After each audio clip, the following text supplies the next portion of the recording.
go back to my experience on Queen West Mm-hmm. when we were buying at $300 a square foot.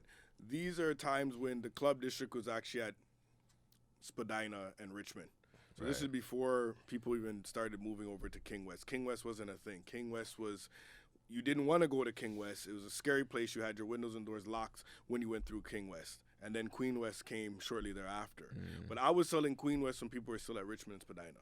But I had enough foresight to say, hey, this is where the city is moving. We can't, this area is locked in. There's nothing left to do over here. Right. There's no more space to go. So it's either going to move all the way east, which is going to be on the opposite side of Yonge, which was like Sherbourne. And so that area still needs some work. And I saw between there and the highway needed some, or it's going to move west.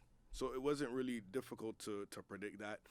And so we started selling King West, and then we started selling Queen West. And there's people who made an abundance of money as the city grew, just looking at the plans and speaking to people at the city, just trying to see where it's going to go.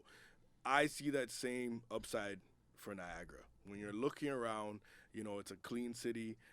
It obviously it's a hub. Everybody from the States is coming there. Right. The only place that's more visited in Canada is Toronto proper. They have 37 million visitors. Niagara has 12 to 14 million.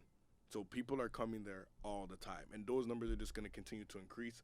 A lot of people from Toronto are going to Niagara. People from the UK, the States, and Canada are the three top visitors. But the key is top two of those, which is the people from the States and Canada, can get there without taking a flight. So even when the economy gets shaky, they still want to travel. You still want to go somewhere. You still need to decompress. So where do you go? You need to go somewhere in driving Right. distance. Florida's at the tip. It's hard to get to.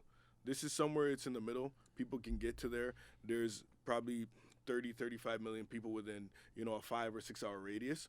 They drive there. So it really is insulated from those type of things in terms of people are still going to come even in a down market. They're still going to visit. And then in terms of the people who live there, the vacancy rate is historically low. It's under 2% vacancy. And then you have a lot of young people who are choosing before they were moving away.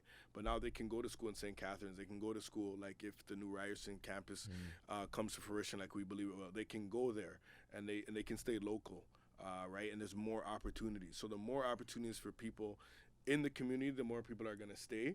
And again, that's going to affect appreciation.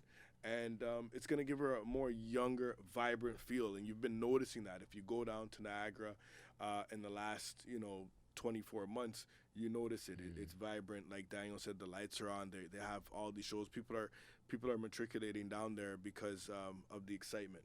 So that's what we see is happening in Niagara, and that's where we believe it's gonna go.